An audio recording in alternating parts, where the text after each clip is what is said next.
রাষ্ট্র কেমনে চলবে, রাষ্ট্রের আইন কি হবে, রাষ্ট্রের বিচার ব্যবস্থা কি হবে, রাষ্ট্রের সংবিধান কি হবে, রাষ্ট্রের মৌলিক স্ট্রাকচার কি হবে, রাষ্ট্রের ক্ষমতায় কারা আসবে কারা যাবে, রাষ্ট্র কার সাথে যুদ্ধ করবে, রাষ্ট্র কার সাথে সন্ধি করবে, রাষ্ট্রীয় কোনো বিষয় গির্জা মাথা ঘামাবে না। গির্জা আলাদা, কায়সার আলাদা, ধর্ম আলাদা, রাষ্ট্র আলাদা। মনোযোগ, ধর্ম আলাদা, রাষ্ট্র আলাদা। রাষ্ট্র চলবে রাষ্ট্রের মতো, রাষ্ট্রের যারা প্রধান থাকবে তারা যেইটা ভালো মনে করে, কল্যাণকর মনে করে, তারা তাদের মতো সিদ্ধান্ত নেবে। গির্জাওয়ালারা ধর্ম রাষ্ট্রের কোনো কিছুতে মাথা ঘামাবে না। এবার বলেন এই যে কায়সার কায়সার, গির্জা গির্জা, ধর্ম আলাদা রাষ্ট্র আলাদা, এ চিন্তা মুসলমানদের না খ্রিস্টানদের? বড় আস্তে কইলা, মুসলমানদের না খ্রিস্টানদের? এই চিন্তাটা মুসলমানদের ভিতর তারা এস্টাবলিশ করেছে কি দিয়ে? সেকুলারিজম দিয়ে। সেকুলারিজমের দুইটা ভার্সন আছে।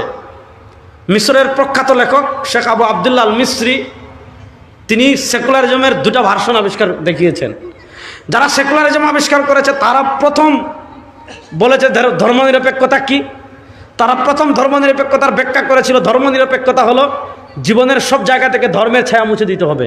আপনার ব্যক্তি জীবনে, পারিবারিক জীবনে, সামাজিক জীবনে, বিবাহ শাদীতে, ব্যবসায়, রাজনীতি, অর্থনীতি, রাষ্ট্র পরিচালনা, সমাজ, কোনো জায়গায় ধর্মের ছায়া থাকবে না।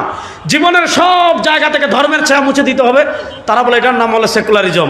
তখন তারা দেখেছে আপনি যদি জীবনের সব জায়গা থেকে ধর্মের ছায়া মুছে দিতে চান, এই সেকুলারিজম মুসলমান গিলবে না, এই সেকুলারিজম মুসলমান খাবে না, এই সেকুলারিজমকে মুসলমান হুন করবে না, এই সেকুলারিজমকে মুসলমান ধারণ করবে না। তাহলে কি করতে হবে? সেকুলারিজমকে আরেকটু মডিফাই করে, সেকুলারিজমকে আরেকটু ঘষামাজা করে সহজ করে দিতে হবে। সহজ করে কেমনে দিয়েছে? ওই যে খ্রিস্টানরা বলেছিল ধর্ম থাকবে গির্জায়, রাষ্ট্রের কোনো জায়গায় ধর্ম থাকবে না। এবার মুসলমানদেরকে তারা শিখিয়েছে ধর্ম থাকবে মসজিদে, ধর্ম থাকবে মাদ্রাসায়, ধর্ম থাকবে খামকায়, ধর্ম থাকবে মাজারে, ধর্ম থাকবে সিন্নিতে, ধর্ম থাকবে মিলাদে, ধর্ম থাকবে খাজায়, ধর্ম থাকবে মসজিদের মধ্যে, ওয়াজে। রাষ্ট্র কেমনে চলবে, সমাজ কেমনে চলবে, সংবিধান কেমন হবে, বিচার ব্যবস্থা কেমন হবে, অর্থনীতি কেমনে হবে, রাষ্ট্রের আইন কেমনে হবে, রাষ্ট্রের শাসন প্রয়োগ কেমনে হবে, এ সকল ক্ষেত্রে ধর্ম মাথা ঘামাবে না।